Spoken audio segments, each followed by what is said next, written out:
ஹாய்ங்க. நேற்று பங்குனி உத்திரம் இல்லையா? ஸோ அதனால் கொஞ்சம் சாப்பாடு வாங்கி எல்லாருக்கும் கொடுத்துருந்தோம். தாம்பரம் ஸ்டேஷன் கிட்டலாம் உட்காந்துருப்பாங்கல்ல, அவங்களுக்குலாம் கொடுத்தோம். கொடுத்துட்டு வரும்போதே ரொம்ப டயர்ட் ஆகிடுச்சு. அதுக்கப்புறம் தான் இந்த ஷாப் பார்த்தோம். இந்த ஷாப் பார்த்துட்டு சரி டிஃப்ரெண்ட்டாக ஏதாச்சும் இருக்கான்னு சொல்லிட்டு போய் பார்த்தோம். ஐஸ்கிரீம்ஸ் தான். ஐஸ்கிரீம்னால் ஸ்டிக் ஐஸ் தான் ஃபுல்லாகவே. எல்லா ஃப்ளேவர்லேயும் இருந்துச்சு. ஈவன் ஜாக் ஃப்ரூட்டில் கூட இருந்துச்சு. ரொம்ப நல்லா இருந்துச்சு டேஸ்ட்டு. பட் அப்போல்லாம் நம்ம கடையில் வாங்கும்போது தட் மீன்ஸ் ஐஸ்காரங்க எடுத்துகிட்டு வந்து தருவாங்க. இந்த சம்மர் சீசனில் வருவாங்க. கிரேப் ஐஸ்லாம் நம்ம ஐ திங்க் ₹5 ₹10 தான் வாங்கியிருப்போம். கிரேப் ஐஸே ₹45. அதுக்கப்புறம் ஜாக் ஃப்ரூட்லாம் 69. மேங்கோ ஐஸ் இருந்துச்சு. மேங்கோ ஐஸ் வந்து ₹45.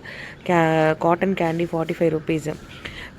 இந்த மேங்கோ ஐஸ்கிரீம் வந்து ₹45. பட் நல்லா இருந்துச்சு. அப்போல்லாம் நம்ம ₹5 ₹10 வாங்கினது இப்போ எவ்வளோ ரேட் ஏறி இருக்குது. பட் ஒரு நியூ எக்ஸ்பீரியன்ஸாக இருந்துச்சு. நல்லா இருந்துச்சு ஐஸ்கிரீம். இது வந்து நம்ம வெஸ்ட் தாம்பரம் பிரிட்ஜ் ஏறி வர வழியிலே பிரிட்ஜ் ஏறி இறங்குற இடத்துலே இருக்குது. யாருக்காவது தேவைப்படுதுன்னா யூஸ் பண்ணிக்கோங்க. பட் டேஸ்ட் நல்லா இருந்துச்சு. இது பிஸ்தா ஃப்ளேவர் ரொம்ப நல்லா இருந்துச்சு. பட் எனக்கு கிரேப்ஸ் ரொம்ப பிடிச்சிருந்தது. கிரேப்ஸில் கொஞ்சம் பல்பி வந்து நல்லா இருந்துச்சு. அந்த புளிப்போட அந்த பல்பி சாப்பிடும்போது ரொம்ப நல்லா இருந்துச்சு. தேங்க்யூ.